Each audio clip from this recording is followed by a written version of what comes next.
Saan napunit? Dito po, sa kanto. Ayan. Nakakabit kasi ilaw ganyan. So, ang bigat tong ilaw, kakatagtag. Ayan, napunit. Taas, wala rin. Sa gilid niya, wala rin. Talagang cost lang ito. Nagmamapa na yan. Kasi kung ititrace mo yung mapa kung saan gumagapang yung tubig, ayun dyan siya. Yan. Andito! Ayan! So, ito nga pala yung motor ni Pacboy na overheat. Hindi na siya nakatapos ng V-Tour, naiwan na namin siya sa bandang Quezon. Bakit? Ayaw na mag-start dahil overheat na. Yun nga yung swerte dito sa motor na to. May safety feature na kasi itong mga big bike natin ngayon na pag nag-overheat, may switch yan na hindi ka tatagos doon para hindi sumabog yung motor. Unless, i-override mo yun o kaya kargado yung motor mo, ayan, sasabog talaga yan.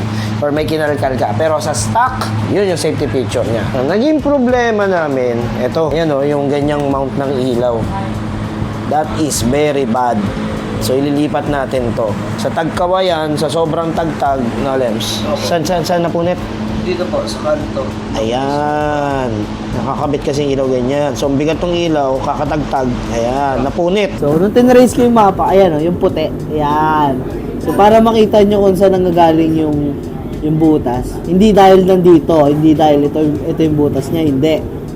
Kasi kung ititrace mo yung mapa kung saan gumagapang yung tubig, ayun dyan siya, yan. Andito, ayan! Kitang-kita, yan. Sige. Tataka ako, bakit nga ba siya nabutas? May takip yan dito. Sa vibrations, alam naman natin single cylinder, tas 400cc. Sobrang ma-vibrate talaga to. Dito malakas, kasi dito nanggagaling yung tubig. Diyan. Ayun, yung mapa niya. Nakikita niyo yung bakas ng coolant. Kaya siya umagos dito. Kaya akala dito yung leak niya dito sa baba. Pero kung susundan mo yan, hanggang dito yan. Taas, wala rin. Yan, sa taas, wala. Sa gilid niya, wala rin. So, ang talagang cost lang ito. Yan, yung nagmamapa na yan. Lumalabas lang daw yung tubig pag high pressure na, pag tumatakbo. Pero pag steady, ibig sabihin manipis lang. Tapos, solusyon, household items lang. Epoxy steel. Kiniskis muna ito ni Lems para malinis bago lagyan natin ito ng epoxy steel para kumapit. Ginagamit itong epoxy steel para ma-repair yung mga nawasak na bakal or konkreto. Pero sa sitwasyon natin, ito ang gagamitin natin para matapalan yung butas na nangyari dito sa bandang radiator niya.